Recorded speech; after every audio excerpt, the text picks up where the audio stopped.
Hey guys, welcome back to my channel. If you're new here, this channel is all about my journey throughout CRNA school. So today's video is going to be a semester 7 week 14 update.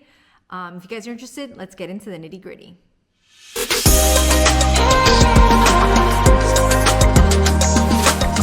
So I know it's been a bit since I've been able to post. I really have been making excuses for the lack of time. It's really just the efforts that I have to make after I film a video that I really don't get to. I actually have a video that I think I'm gonna work on. I think I might be missing some footage, so I might have to add something in there, but I did a 16-hour call shift, my first one, and I wanted to post that, and I have been having issues transferring the footage to my computer, and it's just me making excuses again, all over again.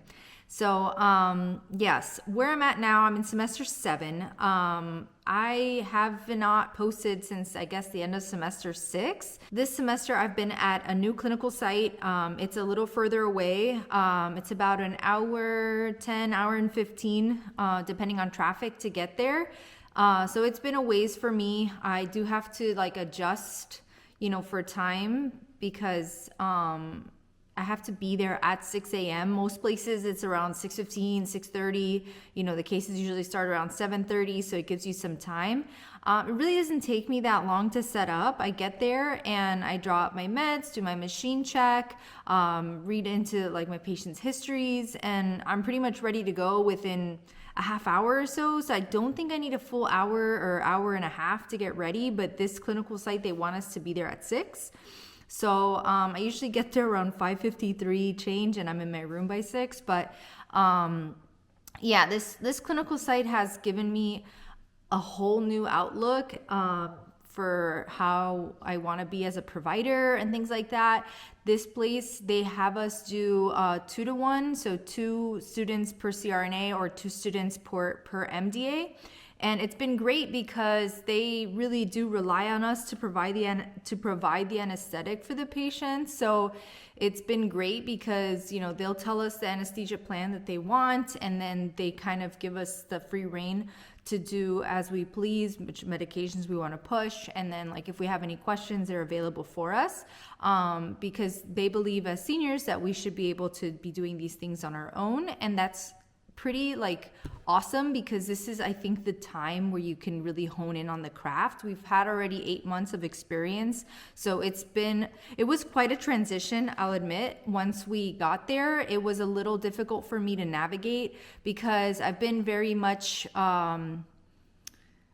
babied, I guess you could say. I had a really big brother, big sister right here, right next to me that I could rely on, or if I had any questions, I would just be like, hey, what do you think if I gave this? Versus, I want to give this, I think this is the best choice for this patient, and then I would do it, and then I would let them know this is what I did, because you kind of have to act in the moment. So it's been really nice. I will say that I did feel a lot of anxiety going into it at first, but I feel now that I've gotten a new level of comfort with this role. I feel like I know what I'm doing. I feel confident, so to speak. I feel like when I speak to the patients, I have more confidence in who I am and what I'm doing for them, because really this place is given me this opportunity because I feel like I'm their main provider, the patient's main provider. So I just feel like I'm able to connect more with the patients, and that they know exactly my role and what I'm doing for them. It's been a whole new level of growth at this clinical site, and I'm grateful for it. I just don't like the commuting. This is a very busy hospital, so it's a lot of go here, go there, go here, go there. They're ready for you now. So it's kind of been a learning experience, but it's been something that I've been wanting, something that I needed. I feel like the last 8 months that I spent at another clinical site, it was very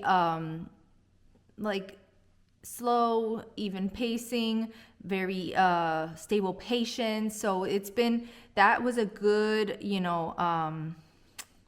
what do I want to say? Introductory level for me. I feel like it was necessary. And this now at this clinical site with the sicker patients, traumas, more emergent procedures, more, critical issues. It's been something that I feel like was necessary for my growth in order to feel comfortable as a provider on my own after graduation. So I'm happy for it. I have about 3 more weeks at this clinical site. Well, the end of this week and 2 more weeks. So it's been nice. They have us doing 12-hour shifts and like so they want us to meet 40 hours a week. So we do the 3 12s, and then at the end of the week or sometime in that bi-week period, we'll add in an 8-hour shift to make up for the hours. And then we have 16-hour call shifts, overnight calls, weekend shifts. It's been great. I feel like I've been able to learn a lot at this place. Like I can't express how much I've grown from this place. I don't really think I'd want to work there just because of how busy they are. But I really do feel like this clinical site was essential for my growth, and I feel like it's given me a lot of autonomy, a lot of confidence. I feel like it's changed me overall. Like I don't feel as hesitant or timid when I come into the room. I don't feel as nervous. Like I know what I need to do. I know what I need to get done and to keep the patients safe. And I just feel a lot better about the practice, about the role, about the job. Like I just love it so much, and I'm grateful for all the growing pains that it's taken me to get to this point. I have still about 9 more months before I'm done with this program, so that gives me a lot of time to work on specialties. I still have yet to do my pediatric rotation or my OB rotation. I've done a little micro rotation in cardiovascular.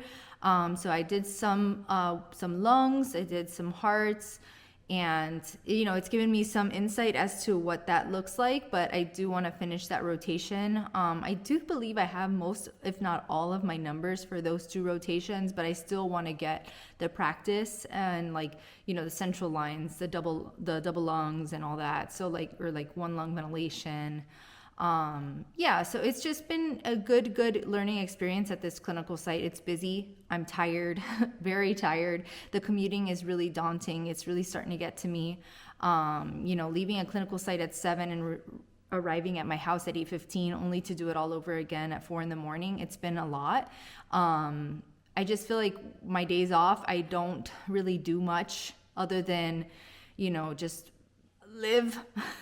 Because it's hard. Like I have things that I need to get done. I do my checklists, but I try not to overload my days off with a lot of things, because I feel like I just need those days to decompress, to recover, to just kind of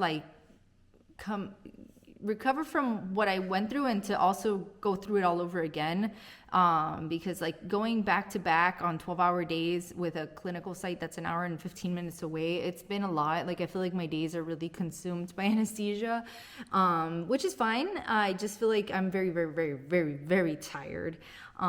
So yeah. Also, did you notice this planet that developed on my forehead overnight? Sorry for that tangent. Yes. So I've been happy with the growth that I've had at this clinical site. I did get a notification that I will be returning back to the original clinical site that I was at before, which I'm looking forward to, because I feel like because I have a lot more leniency at this clinical site to go back to a place that they kind of are very tailored to what they want done and how they want it done, and then they want you to be there. I feel like it gives you, now I have a little bit better knowledge as to why they made those decisions, or maybe I could ask them what brought them to want to do that in their practice. Maybe something they've experienced, maybe some, adverse outcome or something like that, that made them change their practice. So it's kind of nice because I like to pick their brains, especially when they're there the whole time. But I feel like that going back to a clinical site where I feel like I do have somebody right by me I don't know, it's kind of hit or miss. I think I might like it, I think I might not,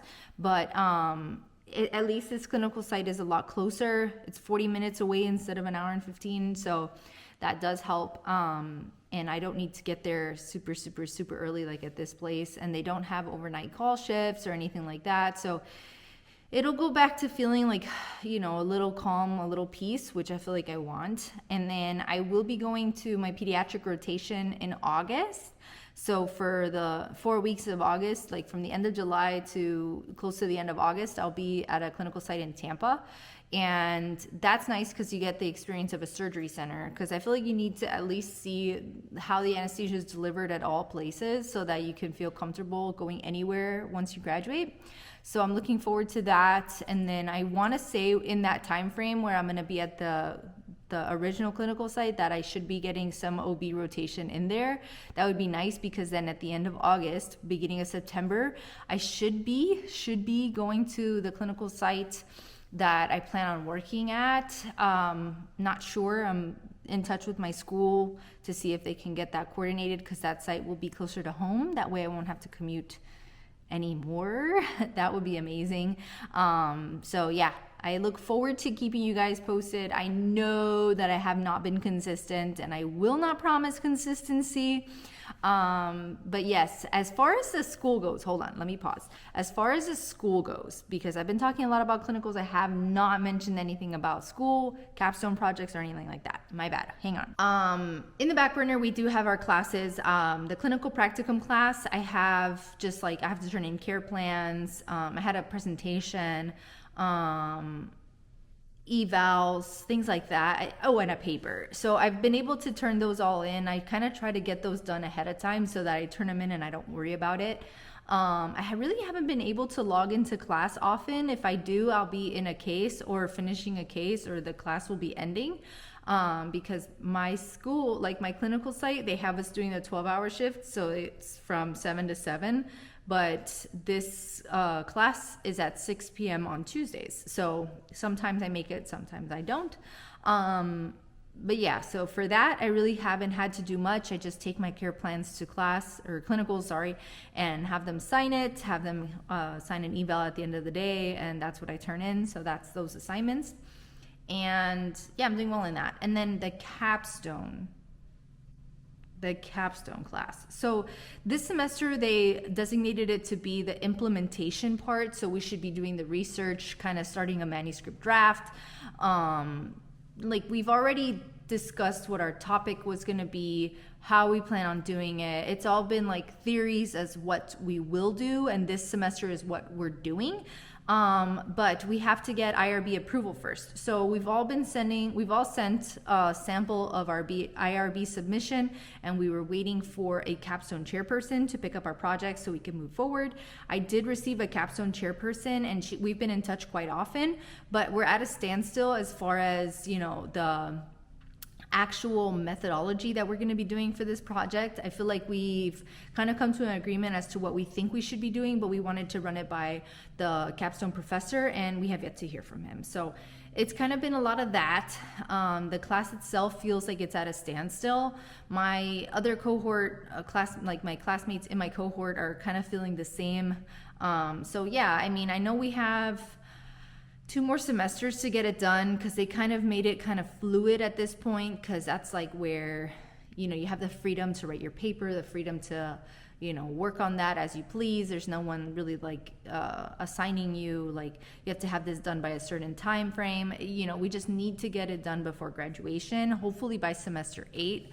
So I'm hoping that by next semester it'll be done so I can move on from that. But as far as the actual capstone project, I feel like I have a good project in place in my head, so it should be easy to do the research and to write up the manuscript. I am very wordy, so it's pretty easy for me to get a lot of pages out. So we'll see how that goes, but as of right now, it's kind of at a standstill. But hoping that it'll be done soon so that I can move on. But yeah, that's as far as the school part, the class updates, that's where I'm at right now. I have A's overall. There's no grades in my capstone class. I don't know what I have there, but I have A's in the clinical class, the one with the papers and the care plans and the evals and stuff like that. So yeah, that's where I'm at, and I look forward to updating you guys later on. I can't believe that I'm literally almost done with semester 7, and that leaves me with 2 more semesters left, but I am feeling it. My body's yeah, you're in semester 7. It's been 2 years and 4 months of this. When is it gonna end? But yes, so I'm looking forward to the end goal. But yeah, that's it for this video. Thank you guys so much for watching, and I look forward to seeing you guys in my next video. Bye.